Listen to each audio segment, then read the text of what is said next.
Big boss season 12 ಇನ್ನೇನು ಕೊನೆಯ ಹಂತವನ್ನ ತಲುಪ್ತಾ ಇದೆ. ಹಾಗೆ ಇನ್ನು ಕೆಲವೇ ದಿನಗಳಲ್ಲಿ ಗ್ರ್ಯಾಂಡ್ ಫಿನಾಲೆ ಶುರುವಾಗ್ತಿದೆ. ಹಾಗೆ ಈ ವಾರದಲ್ಲಿ ಫ್ಯಾಮಿಲಿ ರೌಂಡ್ ಕೂಡ ನಡೆಸಲಾಗಿತ್ತು. ಫ್ಯಾಮಿಲಿ ರೌಂಡ್ ಅಲ್ಲಿ ಎಲ್ಲರ ತಂದೆ ತಾಯಿಗಳು ಕೂಡ ಬಂದೋದ್ರು. ಆದ್ರೆ ಕಾವ್ಯ ಅವರ ವಿಷಯದಲ್ಲಿ ಒಂದಷ್ಟು ಎಡವಟ್ಟುಗಳಾಯಿತು. ಹಾಗಾಗಿ ಇಮಿಡಿಯೇಟ್ ಅವರ ಪೇರೆಂಟ್ಸ್ನ ಹೊರಗಡೆ ಕಳಿಸಲಾಗತ್ತೆ.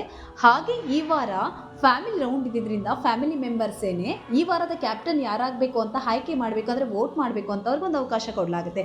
ಈ ಒಂದು ಅಲ್ಲಿ ಗಿಲ್ಲಿ ಅವರಿಗೆ ಅತಿ ಹೆಚ್ಚು ಹೋಟ್ಸ್ಗಳು ಬೀಳುತ್ತೆ. ಹಾಗೆ ಗಿಲ್ಲಿ ಮತ್ತು ಅಶ್ವಿನಿ ಗೌಡ ಅವರ ನಡುವೆ ಒಂದು ಕಾಂಪಿಟೇಷನ್ ಏರ್ಪಡಿಸಲಾಗುತ್ತೆ.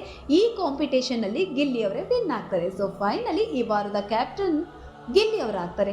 ಸೊ ಗಿಲ್ಲಿ ಅವರು ಕ್ಯಾಪ್ಟನ್ ಆದರೂ ಕೂಡ ಇವ್ರಿಗೊಂದು ಟಾಸ್ಕ್ ಎದುರಾಯಿತು. ಏನಪ್ಪ ಅದು ಅಂದರೆ, ಕಾವ್ಯ ಅವರು ಭಾಳ ಬೇಜಾರು ಮಾಡ್ಕೊಂಡಿರ್ತಾರೆ, ಸರಿಯಾಗಿ ಅಪ್ಪ ಅಮ್ಮನ ಮಾತಾಡ್ಸ್ಲಿಕ್ಕಾಗಲಿಲ್ಲ ಅಂತೇಳಿ. ಸೊ ಗಿಲ್ಲಿ ಅವರು ತನ್ನ ಕ್ಯಾಪ್ಟನ್ಸಿ ಪಟ್ಟವನ್ನು ಬಿಟ್ಟರೆ, ತ್ಯಾಗ ಮಾಡಿದ್ರೆ ಕಾವ್ಯ ಅವರಿಗೆ ಮತ್ತೊಂದು ಅವಕಾಶ ಇದೆ ಅವರ ತಂದೆ ತಾಯಿನ ಮೀಟ್ ಮಾಡೋದು ಅಂತ.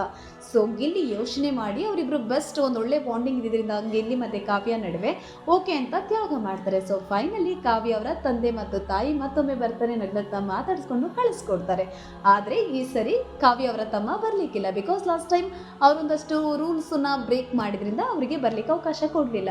ಸೊ ಯಾರಿಗೆಲ್ಲ ಇಷ್ಟ ಆಯಿತು ಗಿಲ್ಲಿ ಅವರ ಕ್ಯಾಪ್ಟನ್ಸಿಯನ್ನು ತ್ಯಾಗ ಮಾಡಿರೋದು, ಇಷ್ಟ ಆದರೆ ಒಂದು ಕಮೆಂಟ್ ಮಾಡಿ, ಲೈಕ್ ಮಾಡಿ, ವಿಡಿಯೋ ಶೇರ್ ಮಾಡಿ.